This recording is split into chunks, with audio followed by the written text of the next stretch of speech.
Happy Easter, everyone. Out here with the in-laws celebrating Easter, and I needed to record a quick little intro for today's episode with Jared Zimmerer. Jared and I go way back. We worked together for a while. He's a great friend, and he works as director of the Word on Fire Institute. That's where you'll know him from. We talked about everything from things that make him cry to, scientism and where we see, the conversation in the culture going back to religion or back to, spirituality. As those are cows.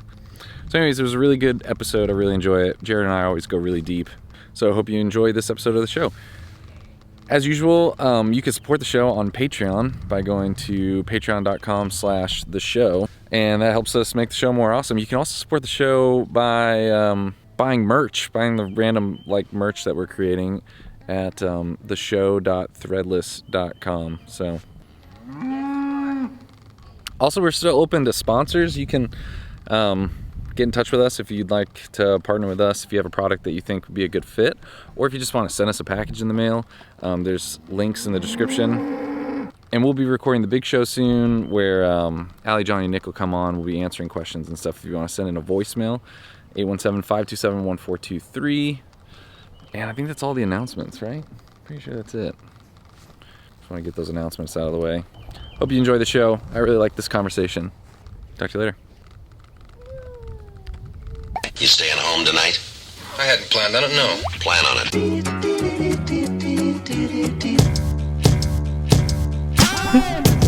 Minus 5, 4, 3, 2, 1. Booster ignition and liftoff of Discovery. You're gonna die. I'm Raymond Arroyo. We'll see you next time. Okay, I think we're good. All right, here we go. Here we go. Oh, dude, have you seen the new intro? Did I send you the new intro? Yeah. Oh, okay. Well, we'll just normally super good. Normally I play it and then we go into, but we can't now because it won't do it. Well, I think you should do that for every one of your guests, so you Make can kind them of listen to it. make them listen to it and watch it and be like, so what do you think? And just kind of say like, I need some affirmation right now, and that's the real reason I brought you here, is to just affirm me in my creativity. I have been doing that a little bit with people. I have noticed that every now and then people will come on and I will just display all of my things I should talk to a therapist about. I'm just like, what do you think about this?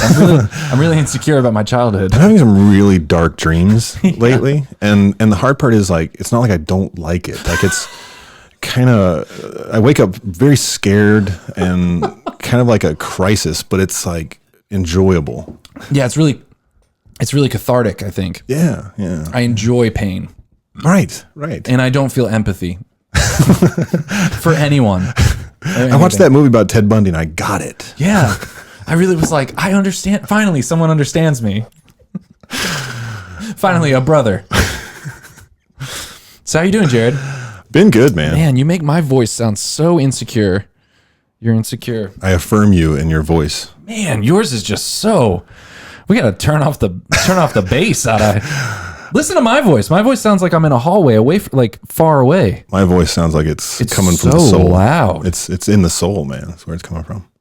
So do you think I need to activate my soul? You need to yeah. All those dark dreams you're having. I need to reach down and activate my soul. Yes. Oh, I know it. There we go. Like that a little bit. How do you like that? That cleans it up a little bit, yeah. Oh, shit. Are you messing with mine now? No. How's that sound? Sounds good to me. Oh, dude, I've been adjusting yours this whole time. I've been turning yours up. Hello? There we go. Now we sound a little even. Hey. Hey. We'll edit this all out. We'll edit all you that. say that a lot, and then it never ends up getting edited, so. That is true. How many podcasts together do you think we've done in total? Probably like a good 30. Oh, yeah, over the course of our life. Yeah. Wow. Yeah. So this is like a common theme. Yeah. You want to start the show again? Hi, Jared. Sure. Hey. However you want to do it, man. Thanks for being on the show. Yeah. What you been up to? You are Jared Zimmerer. What's your official title? You're at Word on Fire. Yep. For the people, you've been on the show before, though, right? Yes. On this show? Yeah. And you introduced yourself, but that was season 1. Season 1 was lame. Yeah. So tell everyone a little bit about yourself. Well, I'm the director of the Word on Fire Institute. We launched that back in October of last year. Yep.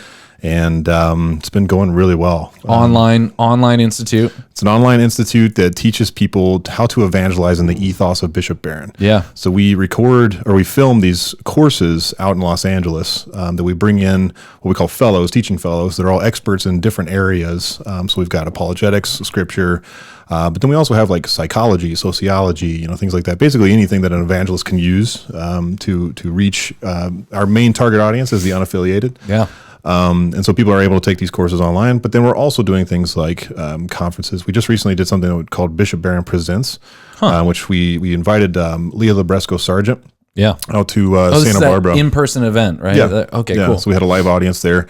Crazy thing is, man, we've already got about 385,000 views on that live impressive. stream. And so did you guys did you guys rent out a location and do like a TED Talk style? Yep. Nice. Yeah, we did this. Basically, it's this place called... now I'm forgetting it. It's kind of like a black box theater. Like the whole thing is just a big black box. Yeah. We had a live audience there. And then my assistant director, Matt Nelson, he did an intro. Where are you going? Sorry, I just want to move that. It's all good. You did an intro? So he did an intro. That was about 15 minutes. Yeah. And then Matt Nelson's really he did some spoken word poetry, right? Because he's really into that. So he just like performed. Like, well, it he's was like Canadian. So it's just in their blood. So he did that opening act. He did some spoken word where like you say poetry, but there's no music. Right. That was him, and right? not like a rap. Yeah. Like it's kind of more laid back, and it doesn't rhyme. It's more statement, and it doesn't rhyme either. So Right, it's like right. it's like talking, but it's not. Right. Like if you just randomly said, "I learned more from Dr. Seuss than Dr. Freud." Whoa. And then try to maybe rhyme, but it doesn't really matter. And everyone's like, "Wow." And I directly stole that from The Office, so I'm perfectly People will fine know. with it. Oh my gosh, I wish we had the soundboard. There's I just have to do this because you love this. Oh, where is it? Yeah. We've had to use that before. Okay, so Matt Nelson. Sorry, Matt Nelson Anyway, probably didn't yeah, do that. we Did he did give a this, talk or something? Or So he opened did it this as the MC? introduction, kind of talking about what the Word on Fire Institute is, and then introduced Leah. And Leah gave a talk for about 20 minutes, just like a TED Talk. Yeah. And then after that, we had about a 10-minute intermission, and then we had about a 45-minute discussion between Bishop Barron and Leah, and then moderated by me. Nice. So that was kind of our first like big In-person kind of event? public in-person event, and Yeah. we're gonna do a lot of those. So Nice. Are you going to do them we're growing around the country or like? Well, right now it makes the most sense to do it in Santa Barbara because that's Yeah. where Bishop Barron's at. Yeah, So yeah. it's like a 5-minute drive to him for him to go Nice. to this location. But we'll see what happens. Are you guys going to do more of the like him going to Facebook, him going to those types of places? Like, because like, excuse me, I struggle with this a lot. Where if we put on an event like that, all the Catholics show up, but how do you put on an event where? Like, was the Jordan Peterson thing? Was that a live event when they discussed? No, and that actually hasn't come out yet. Oh, It was a podcast. Okay. So we announced that he was on the podcast, but Jordan Peterson hasn't released Gotcha. the podcast yet. But we use social media to do Yeah. it. Yeah. Bishop Barron has such a big following that's how we can reach Yeah. the unaffiliated in Yeah, particular. nice. Because inviting them to a live event, it depends on what the event is. Yeah, I yeah. think it can be done. Yeah. But A lot of times in it's the like Catholic space, it ends up being the Catholics. Yeah, I think a lot of times it's just the debates. Like if you have Peterson and Zizek or whatever his name is, Yeah. you have Zizek fans and Peterson fans both Yep. showing up. Yep. I'm sure with like Bishop Barron and someone else, it's like some Bishop Barron fans and then some Sure. Yeah. like Sam Harris fans. That'd be Yeah, awesome. it would be. Yeah. Do you think do you think Sam would end up getting frustrated and flustered? Well, I think it would be an intellect that I'm not sure he's dealt with before. But Bishop Barron's also not. He's big on good argument, but Yeah. not debate. Yeah, so yeah. kind of the difference between the two. Yeah, no, I like of that. I like so that. it'd be more discussion. So kind Yeah. of like what Ben Shapiro does with Yeah. Sam Harris. I think that Kind would of be really like the best. Probably the best version of that is this podcast. Probably Exactly, the best version. exactly. Do you hear that? It felt like my microphone came back. Anyways, did you listen to the Ben Shapiro Joe Rogan episode? The latest one? Yeah. Yeah. It was that very really good. It was really good. Very good. I was really interested in Shapiro's treatment of religion. Of course, being Jewish, it is a different perspective because for us, it is a matter of eternal salvation. Yeah, Right. yeah. And so whenever we talk about evangelizing, it's we have to. Yeah, Like, he was it's- saying that they actively don't discourage it. And isn't there something where like you have to go and ask a rabbi 3 times to become a Jew? Yeah, and then it takes like 3 years. Yeah, and he's after supposed all to that. turn you away 3 times. Yeah, But it's yeah. almost like this everyone knows it kind of happens thing. So, I mean, that'd be hard. I mean, I would look at the rabbi and be Yeah. like, really? You're really going to make me? What if I Yeah. just ask you 2 more Well, times? it also gave me, and I don't know if maybe this is Shapiro's own kind of political views. I know that he leans more towards a libertarian, kind of just you do your thing, I'll do mine. Hardcore. But I don't know if that's him or if that's the Jewish faith that believes that way. But it was interesting whenever they were talking about even like psychedelics and drugs and all this kind of stuff. Ben was just kind of like, I mean, that's fine. Do what you want to do. But You it's know, different though but- because he kept going back and forth between his personal beliefs and then what he feels like government policy Yeah. should be. And he did say at one point that, like on the issue of marriage, he said, I do think that marriage should just be between a man and a woman. But on the other hand, he's like, I'm not sure the government should be in that business at all. Yeah. Which is very similar, I think, to what Bishop Barron said on the Dave Rubin show, right? I mean, he kind of basically said, look, I think it's not worth pushing that anymore. Yeah, well, his big reason was because if people don't even believe in God, Yeah, why, yeah, why exactly. should we get in tanks to Exactly. go after same-sex marriage whenever like, Yeah. And that foundation isn't even there? and I brought this up with a friend. Well, one of my friends had brought this up years ago, had said, well, why does the government should probably just get out of the whole marriage certificate business altogether? Because if you don't believe in God, if you don't believe in any of that, then what are you even what does the certificate mean to you? Right. Like, It's a why do you contract. want it? Yeah. It's just a governmental contract. Anyways, that's interesting. Yeah. So how's it been? So you've been working on this institute. I mean, you're literally, it's related to, the stuff with the show and like people who are listening who are trying to do creative work or run their own business and stuff. I mean, how's it been? You've had to just make something out of nothing. Yeah. Like literally, you've had to come up with donors. You've had to like write out, I'm sure, some of the curriculum and work with the team on the curriculum. You've Help built with the scripts and Yeah. the filming. yeah, and all like that stuff all for production, all stuff Yeah. that like, I mean, we've done like this, Right. but nothing we've done professionally. Yeah. I mean, what's that been like to have to, and I see pictures of you like in these really professional studios with green screens and all Yeah, this stuff. yeah. Is it weird? Do you feel like you're on par now with J.J. Abrams? Do you feel like you and him are like, if you see him, you're like, I get it. I get it. it. Well, it's definitely been like a huge learning process. And the beauty of it is that, I mean, Word on Fire has an incredible team of people. So like our production team is amazing. Our design team, our marketing team, all of that stuff has just been phenomenal. Yeah. And so I get to just work with them in their kind of area of expertise. Yeah. And then I learn along the way. Yeah. So I kind of come in more with concept and like abstracts and then Ideas. You're the idea guy.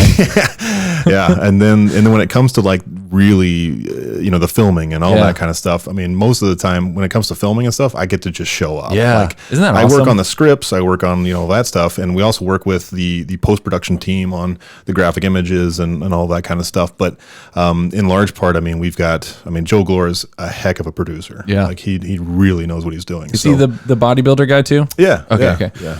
But what's that been like though? Like, I know we've talked a little bit about you having to go to people with the idea and basically say, I believe in this so much, I think you should help us do this. Yeah. Like, Well, the beauty of it is that, I mean, we're kind of standing in the house that Barron built. Yeah. Right. So like there's already a trusted kind of foundation there. Yeah. But it is much more visionary now that we're talking about an official movement and all this kind of stuff. And Yeah. so it's been interesting because people see it as something that's definitely needed in the church. But yeah, I mean, I've had to kind of sell people on the idea and present it at meetings and stuff. But when I've been like, you always hear about that kind of stuff in like Silicon Valley, like Sure. startup culture and stuff.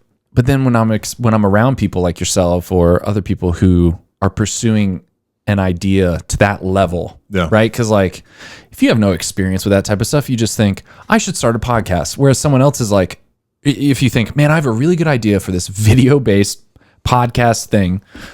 Someone like me is like, oh, I'll just kind of figure it out. Yeah. And there are other people that are like, I'm going to go raise, considerable money Yeah. to launch this huge thing and build out a whole staff and team and rent a studio and buy a building downtown. It's like, and I'm really inspired by that level of, I'm intimidated and Commitment. inspired by that level of like over the top. Has that changed you at all? Like experiencing that level of carrying out ideas?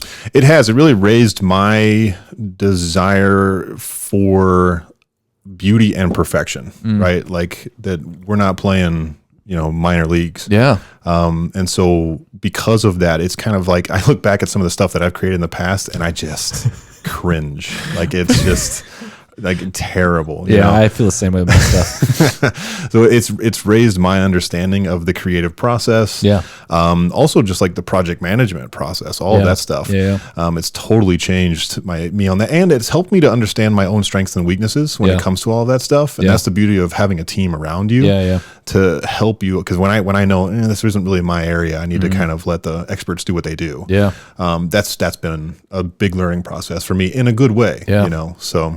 Dang. But I've also just been able to learn a lot, and it's kind of pushed me to be able to rise to the top, like in regard to production level and expectations and all that stuff. Yeah, kind of have to like really execute.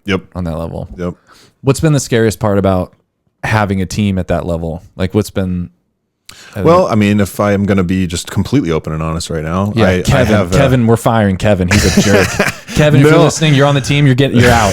Is there a Kevin on the team? Well, just on a personal level, and I think a lot of people struggle with this anyway. Is a fear of failure, right? And for me, when things I know they're my responsibility, and if it fails, it's my fault. Yeah, it causes me stress, and anxiety. I lose sleep over it. Yeah, because you're we've told all these people. I know, and the level that you're trying to execute at. Yeah. You're like remembering all those meetings where people said you wrote the check and are like, yes, I think you can do this. And now you're like, can I do this? Exactly. Can I really do this? Yeah. And especially because, at first, it's getting better now, but at first it was totally out of my comfort zone. Yeah. And now we're doing things that we continue to do that are still out of my comfort zone, but it's pushing me to just excel and just do it.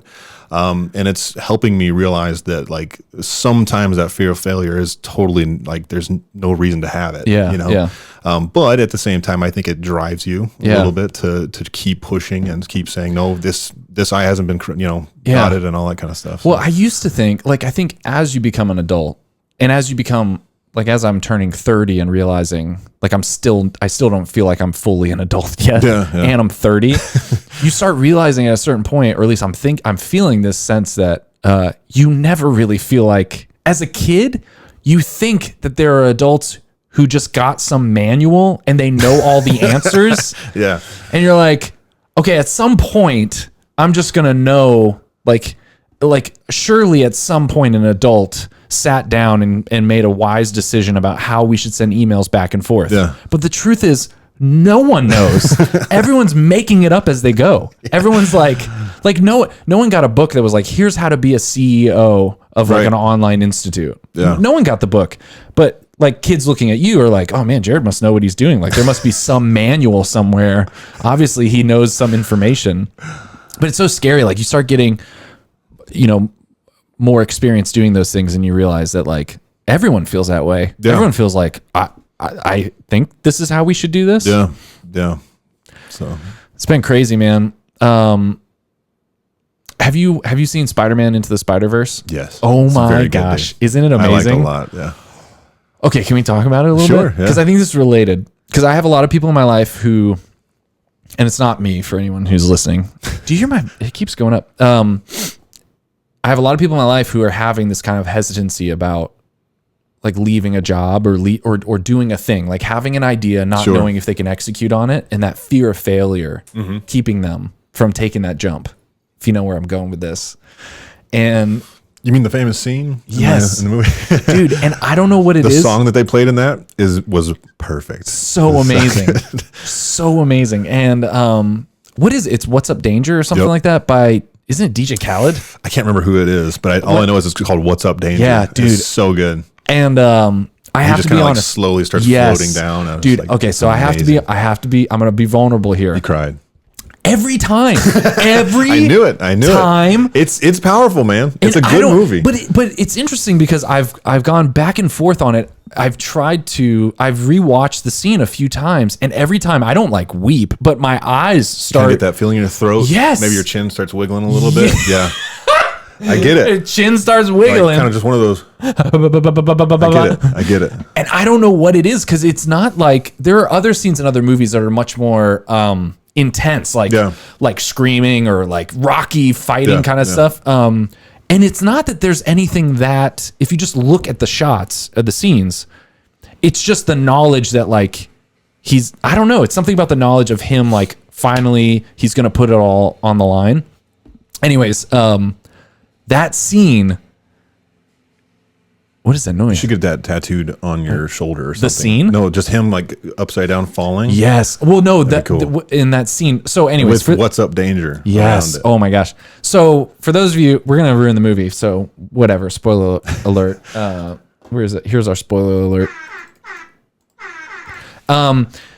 So Miles Morales is this kid, and then all these other spider persons are there. And in every different comic of every different version of Spider-Man, there's some type of leap of faith where they jump off this building and then their powers, I guess, happen or activate or whatever. Yeah.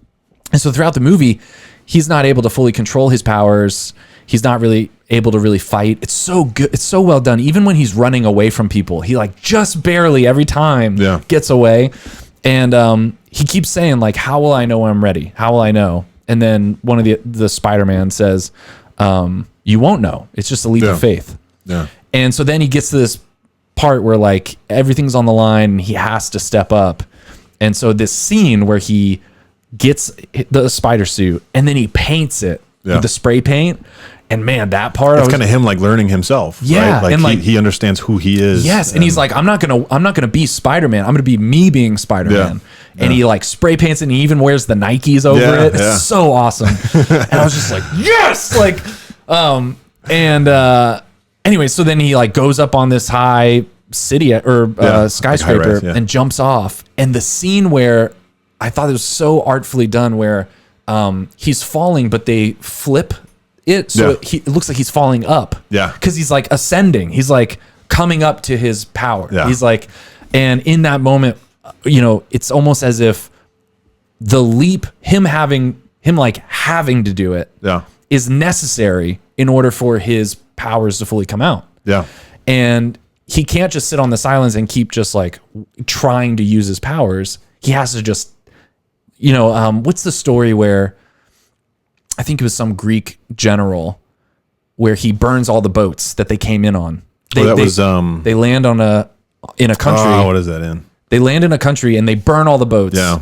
And he's like, now we have to win. Yeah. It's Homer, but I can't remember which one it is. Yeah. And so this idea that maybe that level of risk, and not to say that people should just take risks. Right. But to maybe view that fear, that anxiety, or that hesitancy as essential to you achieving your potential. Yeah. I don't know. Yeah. Do you agree with that? I think it's also kind of the story of coming into your own as an adult as well. Like you're given all of these talents and all of these things that are personal to you that nobody else has. Yeah. But a lot of times we fear using those and actually stepping out of ourselves. And we think that being an adult means that you just have to go do the safe thing and all that. But oftentimes, and if we think about this biblically and theologically, it takes a kind of stepping out of that. Yeah. That's why I love to think about like the Old Testament prophets. Their names were always changed, right? Because they've now become themselves truly. Yeah. But yeah, I think that there's so I'm gonna switch gears real quick. One scene that makes me cry a lot. Not in that movie. Right though. on board. No, That's not in that movie though. It's that's a different movie. right on the discussion. That's going to be the title of this episode. Jared Zimmerer, What Makes Me Cry. So one of my favorite movies is Darkest Hour. I don't know if you've ever seen that with Winston Churchill. No, Not with Winston Churchill. Winston Churchill. When did it You've come never out? seen that? No. When Dude, did it come won out? a lot of awards and all this stuff. Is that where Ryan Gosling plays Winston Churchill? That's I think you're thinking Longest Yard. exactly. No, there's this scene where Winston Churchill, he's trying to figure out When did this movie come out? like recently? a year ago. Okay. Yeah. What's it called again? Darkest Hour. Darkest Hour. Okay. Yeah. It's but basically it's the whole process leading up to where England decides to go into France and start fighting back, right? Because basically the Nazis have taken over almost all of Europe and they're about to come into England. You start seeing the bombings of London and all this stuff. Yeah. And Winston Churchill's trying to convince the politicians that it's time to go to war. It's time to no more peace treaties, no more stuff. We've got to fight. And he at one point, I forget exactly who he was talking to, but basically they said, go to the people and ask them. And he goes down into the subway system with just the normal folks for the first time he's ever gone on the subway, and he starts talking to the regular people about like, here's the situation. He's just being straight up honest with them about where we're at. Like, this is a dire situation, all this kind of stuff. And they said, well, what would happen if Nazis were on the streets above? And every one of them were like, we would fight. And he looks at this little girl, this like 8-year-old girl who just says the same thing. Even now I'm kind of thinking about it and getting kind of emotional. It's okay. You can cry. It's such a powerful scene. Yeah. I just, and that what totally changed. What does he ask the girl? Like, he just basically like I'm trying to figure out, should we have peace treaties and try to work with the Nazis, or should we fight? Even if that means there's going to be blood in our streets. And even if all this, of these people are saying like, no, we fight. Like that. And to me, that just, because I'm a big Winston Churchill fan anyway, I think he's a fascinating guy, but also that scene hit it. But also this idea of an 8-year-old or other people saying, I am okay with the consequences of, like, we're with you. Like, we're all with you. And we're going to go upstairs. Even if that means my blood. Like that to me, even that little girl understood that this is something that we have to fight. And so to me, it was such a interesting perspective, especially because he kind of goes down into the subway among just the regular people. And normally he's up with the politicians that kind of, you know, are playing power games. Right. And he's kind of the lone wolf saying, guys, we've got to fight. Like, this is a bad thing. And it's so interesting. I feel like so often we are tempted into this message of like safety and even, and I hate making generalizations about like culture in general, but oftentimes science allures us with a false sense of security that like science has all the right answers. And if we just work hard enough, we can figure it out. And like, we don't know what gravity is exactly now, but at some point we'll figure it out. And it kind of allures us. It doesn't feel real though, right? Because we know our life experience. It doesn't feel risky. It doesn't feel as risky. Now, granted, going to the moon was risky. And the science involved in the technology of getting to the moon was risky. But I feel like oftentimes we're allured by that false sense of there is an answer out there that is easily understandable. And so therefore, I'm just going to live my life only looking for easy answers. And those are the things that I'm going to... It removes mystery. Yeah, exactly. And it removes, like... I remember having long conversations with high schoolers about exactly this, where basically what ends up happening as you start using skepticism, it's just, you're just challenging things and looking for things that are certain. You realize that there's a lot of stuff in your life that is not 100% certain. Like, and it's better that way. Yeah. And it's better that way. And like with, Spider-Man, when he takes that leap of faith, it's implicit in that is that the risk and the doubt is necessary. Whereas so often I think we're kind of allured by, well, risk and doubt are unnecessary. Like, don't you think in Christianity, sometimes the way people portray Christianity, like the famous, I mention this all the time. There was an interview with Billy Graham, one of Billy Graham's daughters or granddaughters or something. I think it was a granddaughter. And it was for like NPR or something. And they asked her, do you think Billy Graham ever doubted? And she said, no, absolutely not. I was like, what? Come on. That's not human. Yeah, he's not a real person. Like, he never had one thought of like, well, maybe, I don't know. Because it takes away from the beauty of faith, of what faith really is. What like trust and risk. And Dr. Matthew Usano talked about relationships are risky. You know? I don't know. It also kind of, it forces you outside of yourself to embrace the fact that there are kind of just mystical things in this world that we can keep searching for the answers, for sure, and we should, but there are certain things that need to stay that way. You know? And I think that also that because we live in a postmodern sort of secular humanist understanding of the world, where we're somewhat materialist in the sense, the philosophical sense. Exactly. Yeah. Where like we think this is all that there is. So if that's true, well, then no wonder Joe Rogan would just consistently say, well, that's because they didn't understand biology, or that's because they didn't understand this. It's like, well, no, there's certain truths that you can't come to by science. There's certain truths that you can't come to by the scientific method. That's why we have literature. That's why we have movies. That's why we have all the stuff that has taught mankind since the beginning. And I think that sadly, because we've gotten into this kind of philosophically materialist understanding of the world, we have removed a sense of purpose in our lives, and that purpose has to have mystery in it. Yeah. Right. We're constantly figuring out who we are. Yeah. And so whenever we remove that, and we're just risk-averse people. Yeah. Because we try to take like this sterile scientific approach, which is funny because when you look at science, and I would think most scientists would not think that they're just doing some safe thing. Like it is risky to go out into the world and try to examine things. But I think as science, like you said, becomes more and more of a philosophical framework. Yeah. Like, okay, we're going to use science to talk about whether or not God exists, or to at least just say it can't be proven. So it's not worth making a vote on or risking my opinion. Well, there were scientists that tried to find a place in the brain where morals come from. Right. Like that's not something that you can find in a physical way. Right. Like that is something that it's a mixture of common sense and standing on the shoulders of other people who have thought about this stuff. Yeah. That's really interesting. And to me, that's a dangerous thing to do. Do you think though, I get this sense, but do you think that we're starting to see that all kind of break down? I mean, we've already seen this postmodernism, which is like, maybe there's nothing, but it still seems like science is kind of the new authority, or not the new authority. Science and scientists are kind of the secular world, to be very general, like our nation's most authoritative people. The scientific worldview, it's like, it used to be that Christianity was one of the most influential, if not the influential worldview and authority, were these like religious people.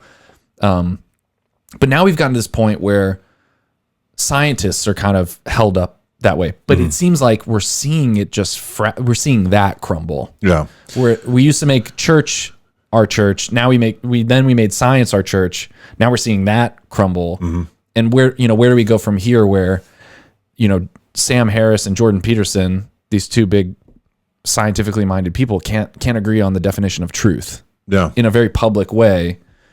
I don't know. Do you see that? Well, and that's been going on since like Descartes, right? Like you go back to Descartes, who was a believer and a genius, but at the same time, he was trying to figure out. He started to say, I doubt all of my senses. Yeah. Right. That's where the cogito ergo sum. I think therefore I am. Right. Yeah. Because he didn't believe his senses anymore. Yeah. And so since that time, people have been trying to understand, what do we do with this whole Newtonian science of this offers a very clear and certain truth. Yet in philosophy or these other areas, you can't have a scientific method to prove that this is absolutely true. There are different kinds of truths, right?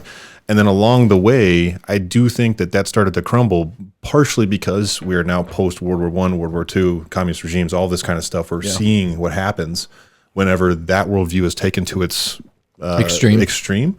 But the hard part for me is right now, and this is, we see it in the rise of the unaffiliation right now, with a quarter of the United States now being unaffiliated, and no longer attaching themselves to religion at all. Yeah. And it's not like they are anti-religion. Some might be part of that demographic, but it's just that they just don't see how it affects their lives. They just don't think that it's helpful. Yeah. So I do think that we're going to have some kind of, and you see a little bit of a growth of it now, but this sort of humanist tradition coming back. But the thing that worries me is that they're not basing it on the entire tradition. Yeah. They're basing it off of this kind of, again, I don't want to mean materialist in the moral sense. I mean materialist in the philosophical sense. Yeah. That they're basing it still off of that. Yeah. And you can't have a humanism that's based purely off of what's scientifically proven. Yeah. Right. Well, it seems, we talk about in the church and church talk and in the Catholic Church for people who aren't Catholic or whatever, but in the church, we talk about how people are becoming unaffiliated from religion, and more and more people are, like you said, like finding it just not useful in their everyday life. And it's not that they're atheists; it's just that they're like, I'm not spiritual. Yeah. And I wonder if, do you think that's happening with science, where people are becoming nuns in terms of science? Because you have people that don't want to vaccinate their kids, people that believe the earth is flat, people like all of these weird things where people are just like, you know what? I don't trust scientists anymore. Like I don't trust my religious belief. These people who are held up as authorities. It's an extreme skepticism. Yeah, like right? I can't handle. So now you like you almost have scientists who are like, we need a new evangelization for science because people just don't trust it anymore. They don't think it's useful. They don't find it logical, and they're just kind of figuring out. Like they know better than their doctors. They know better than. I don't know. Do you think that's something that? And then where do you think people will start being? What will be the next thing that people will be attracted to? I don't know. Talked about this a little bit. I mean, Jacques Maritain said that. Was it Maritain? I think it was Maritain. Basically, that there's going to be a new paganism. Yeah, right. That goes back to sort of a pantheism. Yeah, the spirituality is the earth. Yeah, and that people are returning to that, and you see it. Yeah, it's in small circles now, but it is happening. I remember years ago we talked about the Viking. Yeah, that's coming back quite a bit. What was that called? People are now sacrificing again, and all that stuff. There are whole groups, crap. and Can you imagine like your next door neighbor being like, "It's my religious freedom to sacrifice our firstborn." Well, they're not sacrificing humans yet. Yeah, but it'll. I mean, of course, we can make that case with abortion. That is what that is. Yeah, I know, but can you imagine? Right? But not in the sense of religion. If the first person who nationally makes a ceremonial abortion, and is like, it's my right to do this, and it's part of my religious belief, it'd be so weird. Well, it's already happening with like goats and stuff. Yeah. Again, this is a very, very small number. I mean, we could sacrifice. We got plenty of those. We have enough goats. I mean, we could do a goat sacrifice later. But I do think that people will start to search for meaning. Yeah. And they know that they can't find it. I mean, even to take like a Joe Rogan as an example, who I would say is a materialist determinist kind of person. Yeah. He is so funny in that Ben Shapiro thing. Yeah. Ben was trying to say like, look, you think religion's dumb. And I think he just didn't want to say outright that he didn't believe it. But he then said, he was like, no, I'm not saying I don't believe God exists. Yeah.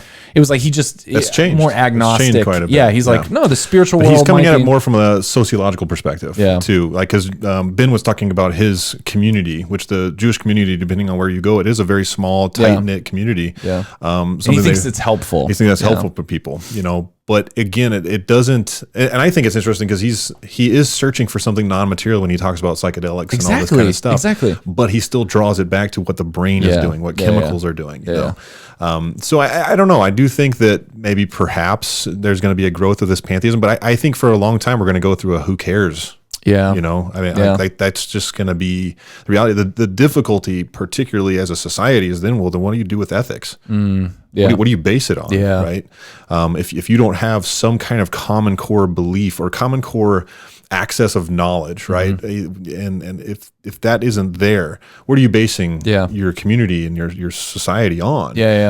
If it's just going to stand on something that was written 200 years ago, which I think is an amazing document, but that can change because their understanding of the world is different than our understanding, and so therefore it's now a fluid document. Yeah, I think we're seeing the rise of this type of like mysticism. Like I always forget, is it Aubrey Marcus or Audrey Marcus? Aubrey Marcus. Well, anyways, he's like he's the founder of On It with Joe Rogan. Oh yeah, okay. And then he has his own podcast, and he's in like, him and his girlfriend are all for polyamorous relationships. So they all have relationships with all these other people, but still have some type of relationship with each other. And there's a lot more of this type of, like mysticism, like you're saying, paganism thing. And it's weird because it's not, it sounds a lot like, say, the 1960s movement of sort of a new age type of thing. That's, we're in a post, or we're in a more materialist understanding of that kind of thing. Yeah. Like it's almost a quasi-materialism, quasi-new agey. It's my hesitancy honestly, and I know I had Dr. Matthew Rusano on, but it's my hesitancy for evolutionary theory, or like the theory of evolution seems to take all of these things and it happened in the Joe Rogan podcast and Ben said this, which I was glad he said it. He was like, Ben said, I'm very hesitant to just explain away all religious things as just a practical evolutionary, like beneficial thing to believe. Yeah. Because Joe was saying like, well, it turns out that pigs, might carry these types of diseases, and maybe it was written in the law because it was helpful. And Joe had a hard time with that, but it is kind of my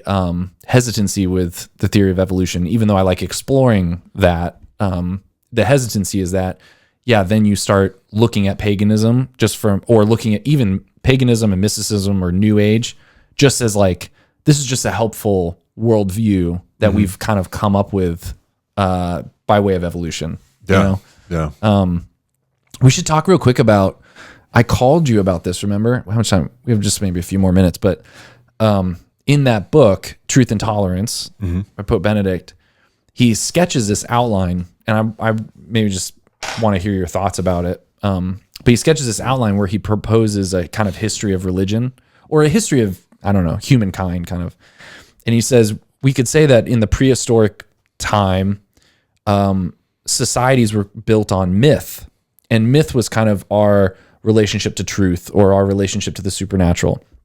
And then over time, humanity realized that myth is not a very good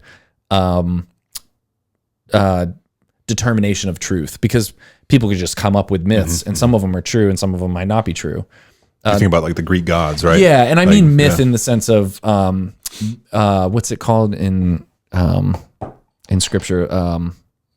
Like as a genre, myth as a genre, not myth meaning like Santa's a real person, and he's not. This mythical genre.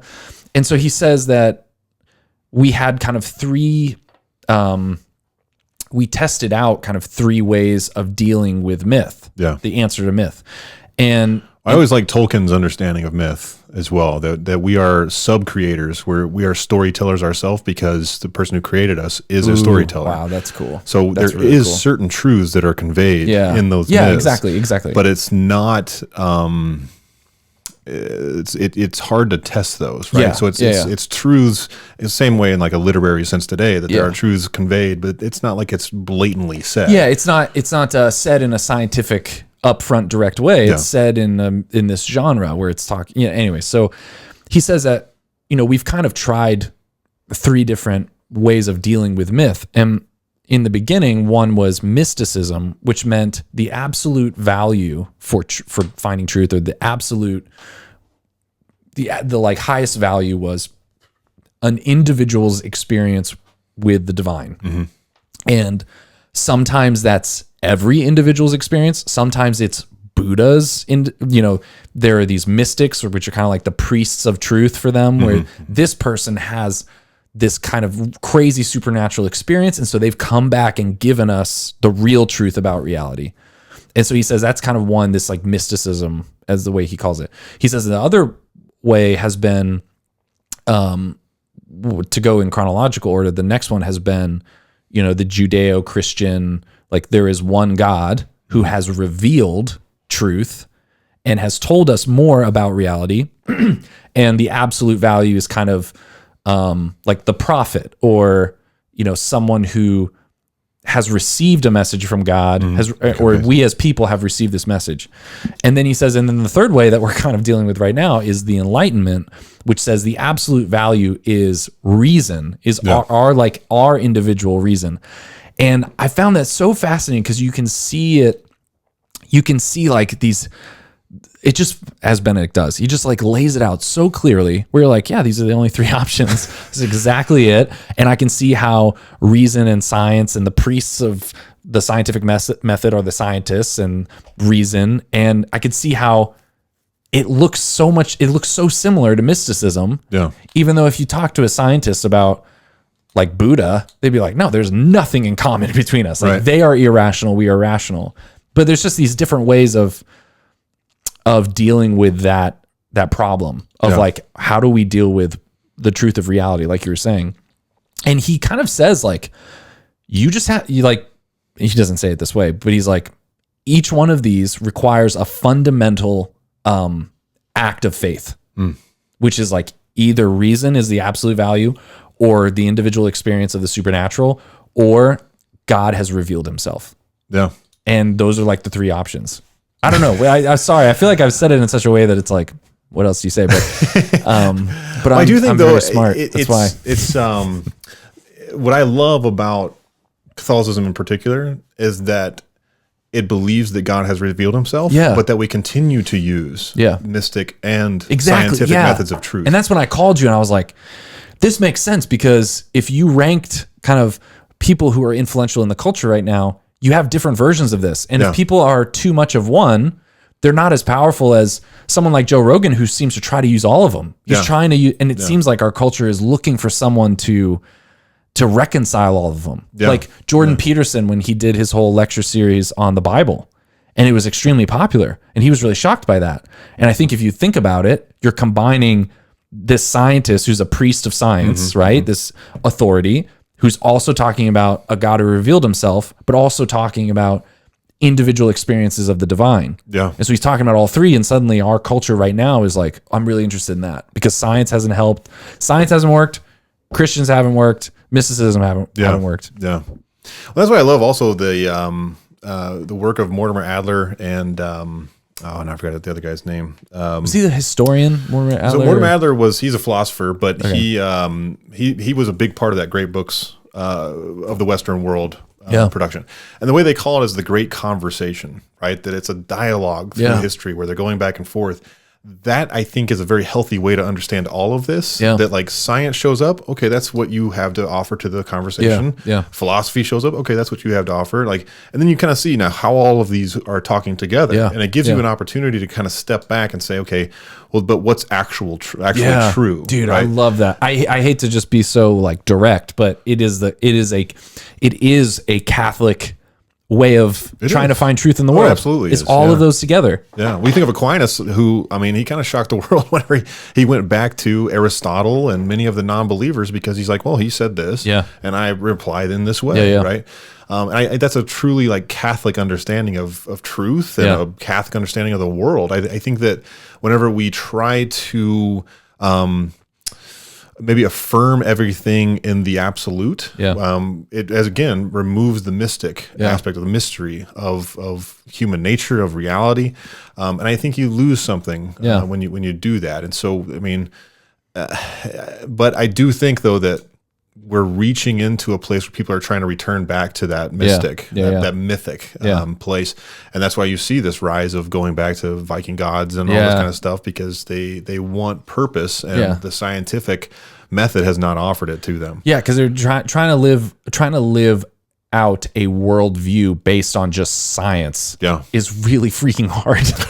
Because then you're like looking through journal. I mean, you just watch Joe Rogan in just one area of your life, in how to eat. And it is so hard. It is so difficult to find any. And then you start getting to these really deep philosophical questions, which is like, why eat? What are you trying to do? One time in my undergrad, we did it was a kinesiology, and one of the anatomy and physiology classes, we did like 3 weeks on the brain, and they just boiled it down to the synapses and the movement of the brain and all this kind of stuff.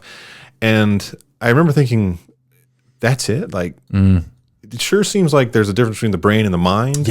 But we associate the mind with the brain, right? But man, what the mind can do, it sure as heck doesn't seem like the synapses are causing me to have It's these thoughts. It's like no science. It's really hard to find an answer. And I've looked this up trying to find like, where does the idea originate? And there's no real. It's just even it's just thinking about that scene in Spider-Man, right? Like, why did that cause emotions? It wasn't because of some like purely physical thing. It was because you were childhood trauma. Exactly. It was because you tried to jump off a building once and PTSD. It's because my dad said, "You don't come back into this house until your superpowers are fully formed." Exactly. But there was something to that beauty that other things can't do. Like there's something that affected you through the beautiful that the good and the true can't do. Right. And it can cause you to go towards the good and true, but that beautiful just hit you. Right. And I think that I wouldn't say it's an argument against materialism, but it is to say that there are things in this world that can't be boiled down to the scientific method. Right. And art in particular has the ability to kind of affirm that. That there's meaning attached to material things that you can't really. How do you account for the meaning, the significance of? Exactly.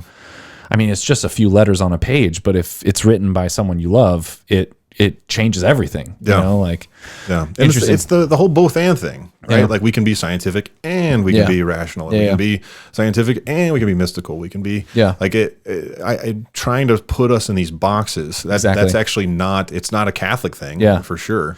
I mean, to give this all away, this really is the heart behind this podcast. Is I looked back on conversation. Did you bring me in here to do a commercial for your own podcast? Yes. Let's have a conversation about charge you money for this too. No, like I looked back on all the episodes and I looked back on things that I like talking about, things that interest me, and where I wanted to kind of explore through these conversations. And the three things I came up with was spirit, science, and beauty. Yeah. So like the spiritual dimension of, talking about church and like spirit and what are we in this non-material. Science, which is also interesting to me. It fascinates me, the brain, evolution, all these different things about science. So having different people on, but then beauty too, like talking to artists and talking to people who like making beautiful things. Yeah. And it seems like those three things really have a place in the church. Totally. And you can have a scientist, a Catholic scientist like George Lemaitre or whatever, who helped start this like Big Bang theory, and then you can also have a mystic like St. John of the Cross, who I can't read because he just sounds so crazy. Like it's just like, I'm a burning log and I'm like, what am I supposed to take? It's just 100 pages of him burning like a log, and it's hard to like, what is he talking about? But you can have all of those things and artists and all of those things together under one tent. And like you said, like all give. So anyways, I'm getting excited because it's exactly what I hope this would show the world. Like that people could see those three conversations all happening together. Yeah, and it's a needed conversation. I mean, especially I think in today's culture, because we put those things in boxes. Yeah, and that's not the way they're supposed to be expressed. Yeah, right. So if you want to save the world, you can go to patreon.com/Edmund Mitchell. Anyways, Jared, any last thoughts? Anything you want to plug or talk about or? No, I mean, this has been fun. I, guide people, I guess, over to the Institute, wordonfire.institute. You can check out everything we've got going on there. Yeah. And, just be sure to keep Word on Fire in your prayer.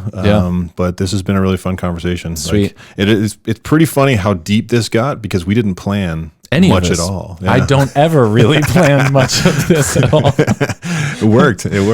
Well, dude, thanks for being on. I think look for Jared coming on the show. I'm going to talk Jared into coming on the show more often. We'll have conversations like this. Thanks, guys. Talk to you later. Bye.